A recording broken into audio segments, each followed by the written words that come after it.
अस्सलाम वालेकुम dear student, आज यहाँ पे मैं C++ की एक और इंतहाई अहम टॉपिक के साथ आप लोगों की खिदमत में हाजिर हूँ। यहाँ पे आज मैं डिस्कस करने जा रहा हूँ यूनरी ऑपरेटर को।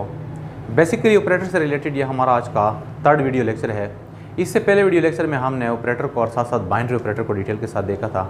आज यहाँ पर हम डिस्कस करेंगे यूनरी ऑपरेटर। तो यूनरी ऑपरेटर हमारे पास ऐसा ऑपरेटर होता है जिसको एक्शन परफॉर्म करने के लिए सिर्फ एक ऑपरेंड की ज़रूरत होती है। जिस तरह हमने प्रीवियस वीडियो लेक्चर में प्लस माइनस वगैरह को डिस्कस किया था डिटेल के साथ कि हमारे पास बाइनरी ऑपरेटर है। किस वजह से बाइनरी ऑपरेटर है? क्योंकि इसके लिए दो ऑपरेंड की ज़रूरत है। अब यहाँ पे हमारे पास यूनरी ऑपरेटर ऐसा ऑपरेटर है जिसके लिए एक ऑपरेंड की ज़रूरत होती है। इसको फर्दर हम दो कैटेगरीज में डिवाइड करते हैं। एक को हम कहते हैं इंक्रीमेंट और दूसरे को हम कहते हैं डिक्रीमेंट। इंक्रीमेंट को हम इस तरह डिनोट करते हैं प्लस प्लस से और डिक्रीमेंट को इस तरह माइनस माइनस से। इंक्रीमेंट का काम क्या है? ये किसी वेरिएबल की वैल्यू में 1 का इजाफा करती है, जबकि डिक्रीमेंट का काम क्या है? ये किसी वेरिएबल की वैल्यू में 1 की डिक्रीज़ करती है, मतलब उसकी वैल्यू से एक को माइनस करती है। ये भी ज़रा पॉइंट नोट कर ले कि इंक्रीमेंट ऑपरेटर हमारे पास सिर्फ इंटीग्रल डेटा टाइप पे अप्लाई होते हैं। ये हमारे पास फ्रैक्शन, जिसको हम सिंपली फ्लोट डेटा टाइप कहते हैं, पे अप्लाई नहीं हो सकते। अब इंक्रीमेंट फर्दर हमारे पास दो कैटेगरीज में डिवाइडेड है। एक को हम कहते हैं प्रीफिक्स और एक को हम कहते हैं पोस्ट फिक्स। इस तरह डिक्रीमेंट भी हमारे पास दो कैटेगरी में डिवाइड है, प्रीफिक्स और पोस्ट फिक्स। एग्जांपल के जरिए एक्सप्लेन करने की कोशिश करता हूँ, देखते जाएं। यहाँ पे मैं एक वेरिएबल डिक्लेयर कर रहा हूँ इंट ए और इसको मैंने वैल्यू साइन की 5। यहाँ पे मैंने लिख लिया ए प्लस प्लस और यहाँ पे मैंने लिख लिया ए। तो देखें, एक वेरिएबल मैंने इनिशियलाइज़ किया और उसको मैंने वैल्यू साइन की 5। सपोज कर लिया हमारे पास वेरिएबल है ए प्लस प्लस की वजह से हमारे पास ए की वैल्यू हो जाएगी 6। कितनी हो जाएगी? 6। और यहाँ पे हमारे पास स्क्रीन पे डिस्प्ले होगा रिजल्ट कितना? 6, यानी ए की वैल्यू। अब हम इस तरह भी कर सकते हैं कि ये जो ऑपरेटर है प्लस प्लस, इसको हम इस साइड पे लगाने, यानी लेफ़्ट साइड पे। तो अगर हम इस तरह इसको लेफ़्ट साइड पे लगा लें किसी ऑपरेंड के, तो इसको हम नाम देते हैं प्रीफिक्स इंक्रीमेंट। और अगर हम यहाँ पे लगा ले तो इसको हम कहते हैं पोस्ट फिक्स इंक्रीमेंट। लेकिन एट ए टाइम हम दोनों साइड पे नहीं लगा सकते और फिर हमारे पास एरर होगा। इसका काम क्या है? ये भी हमारे पास 1 का इंक्रीज़ करता है और अगर हम इस साइड पे लगा ले तो भी हमारे पास ये 1 का इंक्रीज़ ही करेगा। अब इसमें डिफरेंस क्या है उसको ज़रा डिटेल के साथ देखें। यानी प्रीफिक्स और पोस्ट फिक्स में मेन डिफरेंस क्या है, देखते जाएं। यहाँ पे अगेन मैं एक वेरिएबल डिक्लेयर कर रहा हूँ इंट ए और इसको मैं वैल्यू साइन कर रहा हूँ 5। यहाँ पे मैंने लिख लिया सी आउट इस तरह और यहाँ पे लिख लिया ए प्लस प्लस। तो देखें, इस स्टेटमेंट में हमारे पास दो एक्शन परफॉर्म हो रहा है, एक इंक्रीमेंट वाला और दूसरा डिस्प्ले वाला। अब पहले कौन सा होगा, दूसरा कौन सा ऑपरेशन परफॉर्म होगा, तो ज़रा देखें। ये हमारे पास है वेरिएबल ए और इसमें वैल्यू हमारे पास है 5। अब इस स्टेटमेंट में first of all value display होगी, इसके बाद वेरिएबल की वैल्यू में इजाफा होगा। तो यहाँ पे ए की वैल्यू कितनी है? 5। तो अगर हमारे पास ये स्क्रीन है तो स्क्रीन पे दिखाई देगा 5। इसके बाद ए की वैल्यू में इजाफा हो जाए तो ये हमारे पास हो जाए 6। मीन्स के जो रैम में वेरिएबल था उसकी वैल्यू में इजाफा हुआ है, लेकिन डिस्प्ले के बाद तो हमें स्क्रीन पे दिखाई नहीं देगा। लेकिन अगर यहाँ पे अगेन हम इस तरह लिख लें सी आउट लेस देन ए, तो इस दफ़ा चूँकि डिस्प्ले होने के बाद इसमें इजाफा हुआ, इसके बाद अब ये जो ए है इसमें वो जो नई वैल्यू है यानी 6 वो यहाँ पे स्टोर होगी और ये हमारे पास यहाँ पे डिस्प्ले होगी। लेकिन अगर हम इसी स्टेटमेंट को, ये जो ऊपर मैंने लिखा है, इसको इसी तरह लिख लो प्रीफिक्स की फॉर्म में, तो क्या होगा? तो अब यहाँ पे भी हमारे पास दो एक्शन परफॉर्म हो रहा है, एक इंक्रीमेंट का और दूसरा आउटपुट का। तो पहले आउटपुट होगा या पहले इंक्रीमेंट? तो यहाँ पे अब हमारे पास पहले होगा इंक्रीमेंट, यानी प्री जो है, प्री में पहले इंक्रीमेंट होता है, बाद में डिस्प्ले होगा। तो अगेन यहाँ पे हमारे पास वैल्यू वही पुरानी है, कितनी? 5, क्योंकि इस प्रोग्राम को मैं दोबारा रन कर रहा हूँ। तो हमारे पास है 5। इंक्रीमेंट के बाद इसमें एक इजाफा होगा, कितनी हो जाएगी? 6। और इसके बाद ये हमारे पास हो जाएगी डिस्प्ले। तो अब हमारे पास रिजल्ट कितना आएगा? 6। अब अगर दोबारा मैं यहाँ पे लिख लो सी आउट लेस देन ए, तो तो इस दफ़ा भी मेरे पास रिज़ल्ट आएगा 6। अब एक दो और इम्पोर्टेंट एग्जांपल के ज़रिए हम इसी प्री और पोस्ट फिक्स को एक्सप्लेन करने की कोशिश करते हैं, तो आप लोग देखते जाएं। यहाँ पे मैं प्रोग्रामिंग कोड लिख रहा हूँ इस तरह, इंट a और यहाँ पे b। a को मैं वैल्यू असाइन कर रहा हूँ 1 की। अब यहाँ पे मैं लिख रहा हूँ b is equal two plus plus a plus a plus plus. अब ज़रा इसको डिटेल से देखें। इसको मैं इस तरह सपोज करता हूँ कि यहाँ पे हमारे पास एक बॉक्स a के लिए है और दूसरा बॉक्स भी हमारे पास a के लिए है। अब क्या होगा, स्टार्ट यहाँ से होगा। तो जब यहाँ से स्टार्ट होगा तो यहाँ पे हमारे पास है प्रीफिक्स। तो जब प्रीफिक्स हो तो इसका मतलब ये होता है कि पहले a की वैल्यू में 1 का इजाफा हो जाए, इसके बाद ये साइन हो जाए, इसके बाद ये साइन हो जाए। तो a कितनी है 1, यहाँ पे a हो जाएगी हमारे पास 2। अब ये इसको साइन नहीं होगी, बल्कि ये जो नई वैल्यू है a की कितनी 2, अब ये जाएगी यहाँ पे, इसको चेक करेगी कि ये प्री में है या पोस्ट में है। तो अब ये किस चीज़ में है, पोस्ट में। तो जब पोस्ट में है तो पोस्ट का मतलब होता है कि पहले साइन हो जाए, इसके बाद इजाफा हो जाए। तो अब ये कितनी आ रही है 2, तो ये 2 साइन हो जाएगी यहाँ पे a में, और इसके बाद इसमें इजाफा हो जाएगा तो हो जाएगी कितनी 3। तो अब 3 हो गई, तो कंट्रोल यहाँ से आया था इस तरह। अब अगेन ये कंट्रोल जाएगा यहाँ पे। तो यहाँ पे तो इंक्रीमेंट हुआ था, साइन रहता है ना, तो जब साइन रहता है तो अब यहाँ पे a को वैल्यू साइन हो जाएगी जो कि कितनी है 3। तो यहाँ पे हमारे पास हो जाएगी 3। तो अब हमारे पास कितनी 3 और यहाँ पे कितनी 2। तो 3 और 2 हमारे पास रिज़ल्ट आएगा कितना 5। b का रिज़ल्ट हमारे पास आएगा 5। अब यहाँ पे अगर हम लिख लें सी आउट इस तरह b और यहाँ पे लिख लें सी आउट a, तो b की जगह हमारे पास रिज़ल्ट आएगा 5, a की जगह हमारे पास रिज़ल्ट आएगा कितना 3। अब एक दो एग्जांपल और देखते हैं, फिर ये टॉपिक मज़ीद क्लियर हो जाएगा। देखते जाएं। यहाँ पे मैं इस तरह लिखता हूँ, देखते जाएं।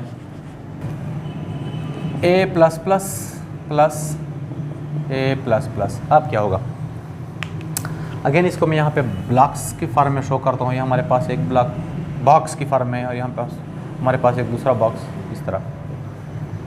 देखते जाएं। स्टार्ट यहाँ से होगा, तो जब यहाँ से होगा तो यहाँ पे हमारे पास है पोस्ट में। तो पोस्ट का मतलब होता है कि पहले मेमोरी को साइन हो जाए। तो अब यह साइन हो जाएगी कितनी 1, क्योंकि हमारे पास ए है कितना 1। इसके बाद इसकी वैल्यू में इजाफा हो जाए 1 का, तो 1 का इजाफे के बाद ये हमारे पास हो जाएगी 2। अब कंट्रोल जाएगा यहाँ पे। तो जब यहाँ पे गया तो अगेन यहाँ पे किस चीज़ में, पोस्ट में। तो पोस्ट में है, तो पोस्ट में है का मतलब है कि पहले a की वैल्यू साइन हो जाए, उसके बाद इजाफा हो। तो कितनी है हमारे पास 2, तो यही वैल्यू साइन हो जाए इसको, तो हमारे पास हो जाएगी कितनी 2। इसके बाद इसमें इजाफा हो तो इसके बाद हमारे पास ये हो जाएगी 3। मतलब जब वो दोबारा कहीं पे यूज़ हो रही हो इसके बाद, तो वहाँ पे इसकी वैल्यू होगी 3। अब यहाँ पे कितना है 1 और यहाँ पे हमारे पास 2, तो 1 और 2 हमारे पास आते हैं कितने 3 स्टोर हो जाएगी कहाँ पे b में। अब यहाँ पे मैं स्टेटमेंट लिखता हूँ सी आउट लेस देन b, और यहाँ पे मैं स्टेटमेंट लिखता हूँ इस तरह a। तो b की वैल्यू हमारे पास अब हो जाएगी 2 और 1 से 3, और a की वैल्यू हमारे पास हो जाएगी 3। एक और इंटरेस्टिंग एग्जांपल देखते हैं।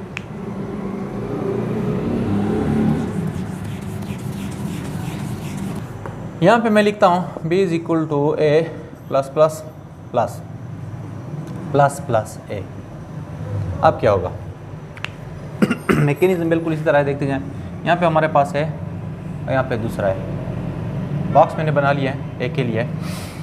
स्टार्ट यहाँ से होगा a plus plus. a plus plus का मतलब यह है कि पहले a को वैल्यू साइन हो जाए, इसके बाद इसमें इंक्रीज़ हो जाए। तो a कितनी है 1, तो यहाँ पे हमारे पास साइन हो जाएगी 1। इसके बाद इसमें इजाफा होगा तो a की वैल्यू हो जाएगी 2। अब ये जाएगा यहाँ पे कंट्रोल। तो जब यहाँ पे गया तो अब क्या है, अब हमारे पास है क्या कि पहले इसमें 1 के इंक्रीज़ हो जाए, बाद में इसको साइन हो जाए। तो 1 के इंक्रीज़ के बाद यहाँ पे कितना था 2, तो 2 के बाद यहाँ पे हमारे पास 1 के इंक्रीज़ के बाद हो जाएगा 3 और इसके बाद ये साइन हो जाएगी इसको, तो यहाँ पे हमारे पास हो जाएगा 3। अब यहाँ पे अगर मैं लिख लूँ इस तरह सी आउट बी और यहाँ पे मैं लिख लूँ सी आउट ए, तो बी हमारे पास आ जाएगी कितनी 1 और 3 4 और ए हमारे पास लास्ट टाइम कितनी है 3, यहाँ पे 3। इसके बाद एक और इंटरेस्टिंग एग्जांपल को एक्सप्लेन करने की कोशिश करते हैं, देखते जाएं। यहाँ पे मैं लिख रहा हूँ प्लस प्लस है प्लस, यहाँ पे अगेन ए प्लस प्लस और यहाँ पे अगेन लिख रहा हूँ प्लस प्लस ए। इस इंटरेस्टिंग एग्जांपल को देखें कि इसका रिजल्ट क्या आएगा। अब यहाँ पे हमारे पास 2 दफ़ा एडिशन हो रहा है, देखें एक ये वाला बाइनरी ऑपरेटर जो है और एक ये वाला। तो आप लोगों को पता होगा कि जब इस तरह की सिचुएशन होती है तो कंपाइलर पहले इन दो को आपस में ऐड करते हैं, मतलब वो लेफ़्ट साइड से स्टार्ट लेता है। अब फर्स्ट ऑफ ऑल हम यहाँ पे ये प्रोसेस उसी तरह एक्सप्लेन करते हैं जिस तरह भी मैंने किया। तो ये ए और ये भी ए, पहले हमारे पास ये पोर्शन हल होगा ये वाला, तो इसका मतलब है कि पहले ए में 1 का इजाफा हो और इसके बाद साइन हो जाए। तो 1 के इजाफे के बाद ए की वैल्यू हमारे पास कितनी हो जाएगी 2, तो ए की वैल्यू हमारे पास हो गई 2, लेकिन अभी तक कोई साइन नहीं, इसके बाद ये कंट्रोल जाएगा यहाँ पे। जब यहाँ पे गया तो फिर क्या होगा, तो फिर ए में देखे पोस्ट में है, तो पोस्ट में का मतलब है कि ए की वैल्यू साइन हो जाए इसको, इसमें स्टोर हो जाए। तो यहाँ पे कितनी स्टोर होगी 2, कितनी आ रही है यहाँ से 2, लेकिन चूंकि पोस्ट में है तो असाइन होने के बाद इसमें दोबारा इंक्रीज़ होते हैं, इंक्रीज़ होने के बाद ये कितनी हो जाएगी 3 और ये 3 अब वापस कंट्रोल जाएगा यहाँ पे, यानी इसको असाइन करेगा। तो जब इसको असाइन करेगा तो यहाँ पे हमारे पास वैल्यू हो जाएगी इसकी भी 3। अब इन दो को ज़रा देखें, 3 और 2 कितने हो रहे हैं 5, यहाँ पे हमारे पास इसका रिजल्ट 5 आ रहा है। ए की लास्ट वैल्यू क्या है, ए की लास्ट वैल्यू हमारे पास क्या है 3। इसके बाद जब कंट्रोल यहाँ पे जाता है यहाँ पे, तो अगेन यहाँ पे क्या है, यहाँ पे हमारे पास है प्री। तो प्री का मतलब है कि पहले इजाफा हो जाए बाद में साइन हो जाए। तो यहाँ पे लास्ट वैल्यू कितनी थी 3, तो 3 के बाद यहाँ पे हमारे पास हो जाएगी 4। तो 4 के बाद चूँकि यहाँ पे तो साइन हुआ है, इसके बाद डायरेक्टली वो यहाँ पे साइन हो जाएगा 4। तो एज ए होल देखें 3 जमा 2 जमा 4 कितना आता है हमारे पास 9। 9 कहाँ पे स्टोर होगा बी में। तो अगर मैं इस तरह लिख लूँ सी आउट, यहाँ पे बी, यहाँ पे मैं लिख लूँ ए, तो बी की वैल्यू हमारे पास आ जाएगी कितनी 9 और ए की वैल्यू हमारे पास आ जाएगी कितनी 4। इसके बाद एक और एग्जांपल देखें, वो भी बहुत इंटरेस्टेड सा है और है भी इम्पोर्टेंट। अगर यहाँ पे मैं इस तरह लिख लूँ b is equal two plus plus है, फिर प्लस प्लस प्लस है, फिर प्लस प्लस प्लस है। तो अभी मैंने जिक्र किया कि जब हमारे पास इस तरह की सिचुएशन होती है कि जो बाइनरी ऑपरेटर है ये एक से ज़्यादा हो किसी एक्सप्रेशन में, तो पहले लेफ़्ट साइड वाले हल होंगे, यानी ये दो, ये वाला और ये वाला। तो प्रोसेस तो यही है, देखते जाए। यहाँ पे मैं एक बॉक्स बनाता हूँ और यहाँ पे एक और बॉक्स बनाता हूँ। प्री में है, प्री में है का मतलब है पहले इंक्रीमेंट बाद में असाइनमेंट। तो पहले इसमें इंक्रीमेंट हो जाएगा, वैल्यू हो जाएगी 2। अब इसको साइन नहीं होगी, मतलब एक ही वैल्यू हमारे पास इंक्रीज़ होगा ही, लेकिन इस बॉक्स को साइन नहीं होगी। इसके बाद कंट्रोल जाएगा यहाँ पे। अब यहाँ पे क्या है सॉरी, एक वैल्यू में अगेन प्री में है तो पहले इजाफा बाद में असाइनमेंट, तो 2। इसके बाद यहाँ पे हमारे पास वैल्यू हो जाएगी 3। इंक्रीज़ तो हुआ, इसके बाद असाइनमेंट, तो असाइनमेंट पहले यहाँ पे होगा, तो यहाँ पे हमारे पास वैल्यू आ जाएगी कितनी 3। इसके बाद ये ए की जो वैल्यू है 3, ये कंट्रोल जाएगा जब यहाँ पे है, तो अब ये इसमें स्टोर होगी, तो यहाँ पे भी हमारे पास आ जाएगा 3। तो 3 और 3 कितना आता है 6, ये बी के लिए 3 और 3 6। इसके बाद कंट्रोल जाएगा यहाँ पे, तो जब यहाँ पे जाएगा तो ए की लास्ट वैल्यू कितनी थी 3। अब यहाँ पे अगेन क्या है, प्री में है, तो प्री में है का मतलब है पहले 1 का इजाफा बाद में साइन। तो यहाँ पे हमारे पास अगर ये बॉक्स हो इस तरह, तो वैल्यू हमारे पास पहले हो जाएगी 4, इसके बाद इसमें स्टोर हो जाएगी 4। तो देखें 3 3 4 कितना आता है 10। तो अगर यहाँ पे मैं लिख लूँ सी आउट बी तो कितनी वैल्यू आ जाएगी 10। और अगर यहाँ पे मैं लिख लूँ सी आउट ए तो ए की लास्ट वैल्यू कितनी है 4, तो यहाँ पे हमारे पास 4। अब यहाँ पे एक और फाइनली इंटरेस्टेड एग्जांपल एक्सप्लेन करते हैं। यहाँ पे मैं लिख रहा हूँ सी आउट प्लस प्लस ए और ए और ए प्लस प्लस। यहाँ पे मैंने इस तरह का स्टेटमेंट लिख लिया, आप लोग देख लीजिए इसका आउटपुट क्या होगा। तो ये भी ज़रा डिटेल के साथ देखें। अब ये जो आउटपुट स्टेटमेंट है ये हमारे पास पहले राइट साइड से स्टार्ट होगा, तो देखते जाएं। यहाँ पे हमारे पास है ये ए, पोस्ट में है तो पोस्ट में है का मतलब है कि पहले यहाँ पे वैल्यू साइन हो जाए, इसके बाद इसमें इंक्रीज़ हो। तो वैल्यू कितनी हमारे पास 5, तो 5 यहाँ पे साइन हो जाएगी, इसके बाद इसमें होगा इंक्रीज़। तो इंक्रीज़ के बाद ये हमारे पास हो जाएगा 6। अब ये जाएगा यहाँ पे, लेकिन अभी तक ये डिस्प्ले नहीं होगा। इसके बाद ये जाएगा यहाँ पे, तो यहाँ पे इसका मतलब यह है कि पहले क्या हो जाए इंक्रीज़ हो जाए, इसके बाद ये साइन हो जाए। तो इंक्रीज़ के बाद ये हमारे पास कितना हो जाएगा 7। अब ये जो आउटपुट है पहले हमारे पास, अच्छा यहाँ पे हमारे पास वैल्यू हो गई 7 इस बॉक्स की, ए की वैल्यू हमारे पास हो गई 7। इसके बाद ये साइन हो जाएगी इसको, तो ये साइन हो गई यहाँ पे। इसके बाद ये जाएगा यहाँ पे, तो ए को भी हमारे पास वैल्यू साइन होती है कितनी 7। तो रिजल्ट कितना आएगा, फर्स्ट ऑफ ऑल ये वैल्यू डिस्प्ले होगी 7, इसके बाद ये वाली ये भी 7 और इसके बाद ये वाली ये हमारे पास है 5। प्रोसेस को दोबारा देखें। यहाँ पे हमारे पास ए की वैल्यू है 5, स्टार्ट यहाँ से होगा फ्रॉम राइट टू लेफ्ट। क्या हमारे पास पोस्ट, तो पोस्ट है तो सपोज कर लिए हमारे पास है ए, तो पहले इसको ये वैल्यू साइन होगी कितनी 5, और इसके बाद इसमें इजाफा होगा 1 का, तो इजाफे के बाद ये कितनी हो जाएगी 6। अब जाएगी ये वैल्यू यहाँ पे, लेकिन इसको साइन नहीं होगी क्योंकि अभी तक इस पर कोई ऑपरेशन परफॉर्म नहीं हुआ है। इसके बाद ये वैल्यू जाएगी यहाँ पे, तो जब यहाँ पे आई तो कितनी थी हमारे पास 6। अब वही पुरानी बात कि पहले इंक्रीमेंट होगा बाद में साइन होगी। पहले हमारे पास क्या होगा इंक्रीमेंट बाद में साइन होगी, तो इंक्रीमेंट के बाद वैल्यू कितनी हो जाती है 7, क्योंकि 6 तो ऑलरेडी थी। इसके बाद ये साइन हो जाएगी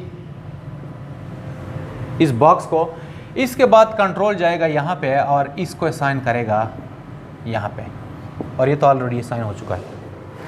तो रिजल्ट हमारे पास क्या आएगा, यहाँ पे इसकी वैल्यू हमारे पास डिस्प्ले होगी 7, इसकी वैल्यू हमारे पास डिस्प्ले होगी 7 और इसकी वैल्यू हमारे पास डिस्प्ले होगी 5। ये था हमारे पास इंक्रीमेंट ऑपरेटर। अब डिक्रीमेंट ऑपरेटर किस तरह काम करता है, बिल्कुल वो भी इसी तरह काम करता है, लेकिन इंक्रीमेंट और डिक्रीमेंट में जिस तरह मैंने स्टार्ट में कहा कि फ़र्क यह है कि इंक्रीमेंट 1 का इजाफा करता है और डिक्रीमेंट क्या करेगा 1 का डिक्रीमेंट, यानी 1 की वैल्यू को वेरिएबल से सब्ट्रैक्ट करता है। तो उम्मीद है आप लोग वो खुद से कर सकते हैं।